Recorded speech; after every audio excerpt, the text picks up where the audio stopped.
Je suis avec Clément Chandon sur le stand Iveco. Iveco, ça fait déjà 15 ans que vous êtes dans le gaz. Effectivement, on a été extrêmement constant. On a investi dans le gaz à la fin des années 90 et on a mis en commun nos technologies entre le camion et l'automobile et on n'a jamais rien sous-traité. On a fabriqué nous-mêmes nos moteurs, on les a fait en chaîne sur les mêmes chaînes que les diesels, on a développé nos calculateurs, nos programmes, tout est de notre propriété intellectuelle, industrielle. Et donc on a mis en place toute la chaîne de valeur jusqu'au client, le service, ce qui fait que ces véhicules sont aussi bien documentés, aussi bien fabriqués que les diesels depuis très longtemps. Et ça nous a amené à avoir une part de marché en France qui est très importante, mais également au niveau européen, puisqu'on est à 80% de part de marché en France, tous segments confondus, et qu'on est à environ 70% de part de marché en Europe. Vous avez toute une gamme, alors je crois que vous avez même des tracteurs. Effectivement, donc on démarre au véhicule de 3,5 tonnes, donc conduisible avec un permis voiture, le Daily, en fourgon, en châssis cabine. On a une gamme moyenne à 12 et 16 tonnes et on a une gamme poids lourd qui est ancienne aussi puisqu'elle a 15 ans. Mais jusqu'à l'an dernier, on s'arrêtait à 26 tonnes le porteur et depuis un an, on a le tracteur et il s'est très bien développé puisque première année de commercialisation en France et déjà 36% de part de marché du poids lourd GNV. Alors ça bouge dans le gaz. Il y a le biométhane et puis il y a le gaz liquéfié qui arrive. Qu'est-ce que ça change pour vous? Alors pour nous, ça change et ça change pas. Ça change pas dans le fait qu'on va être leader également dans le gaz liquéfié. On a déjà une petite centaine de Stralis, donc de poids lourds 40-44 tonnes qui roulent en Europe en ce moment même au gaz naturel liquéfié et au biométhane liquéfié.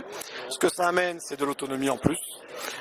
Quelle est l'autonomie par exemple? Aujourd'hui en GNV, on est aux alentours de 4 à 600 km et avec le GNL, on atteint 800 km d'autonomie, ce qui veut dire qu'on s'ouvre à plus de missions.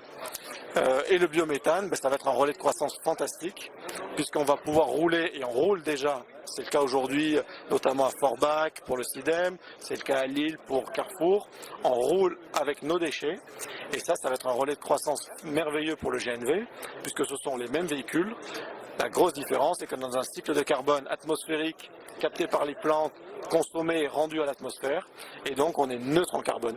Donc on a une solution qui est assez géniale, puisqu'elle est polyvalente, on a vu quasiment tous les types de véhicules, elle est extrêmement bien fiable, puisqu'extrêmement mature, et en même temps, Euro 6 en émission, et la grande nouveauté du biométhane, c'est le zéro carbone par-dessus le marché.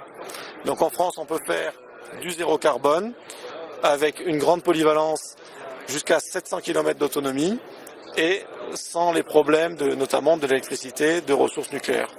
Ce que vous nous dites, c'est qu'aujourd'hui, en France et puis notamment Iveco, on sait faire des camions, on a une offre, on a une gamme, donc on sait faire des voitures au gaz, mais quid des stations? Alors les stations, c'est vrai qu'on n'est pas le pays le plus gâté, donc c'est toujours un petit peu plus compliqué de rouler au gaz que de rouler au diesel.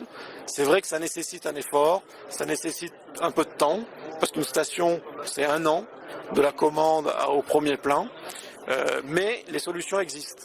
Donc tous ceux qui ont la volonté de faire un geste pour la planète, mais aussi de rechercher les économies, parce qu'il est possible, notamment pour les véhicules les plus lourds, notamment tout ce qui est porteur poids lourd, tracteur poids lourd, autobus, bennes ordures ménagères, qui sont des camions qui consomment des grandes quantités d'énergie, des grandes quantités de gaz ou de gazole. Aujourd'hui, on a un delta carburant qui peut être extrêmement significatif. On peut avoir des coûts carburants qui sont moins 25, moins 30, dans certains cas, moins 40% quand on passe au gaz. Et donc, on a le meilleur des deux mondes.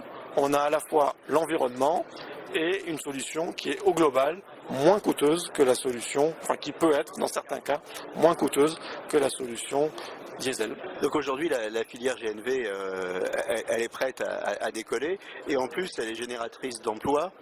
Oui, effectivement, donc nous sommes importateurs d'un côté de véhicules commerciaux, mais nous sommes également constructeurs national et constructeurs de moteurs.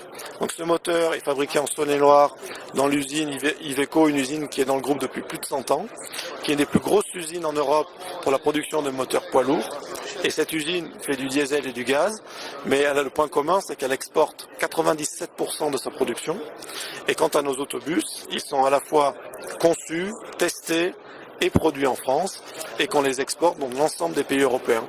Donc voilà, on a une excellence en France en matière de GNV et c'est bon que ce soit connu, puisqu'en fait nous sommes aussi générateurs de valeur et nous apportons un bilan positif à la balance commerciale du pays.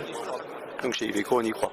On y croit depuis toujours et on y croit plus que jamais, d'autant que Euro 6 diesel, on a des solutions extrêmement intéressantes, mais malheureusement le diesel, pour être dépollué, pour atteindre le niveau du gaz, on a un surcoût qui est important, qui va faire qu'en fait l'écart se réduit.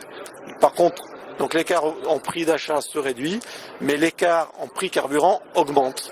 Donc on a un ratio qui tend de plus en plus à être favorable aux solutions GNV et biométhane. Merci pour toutes ces explications.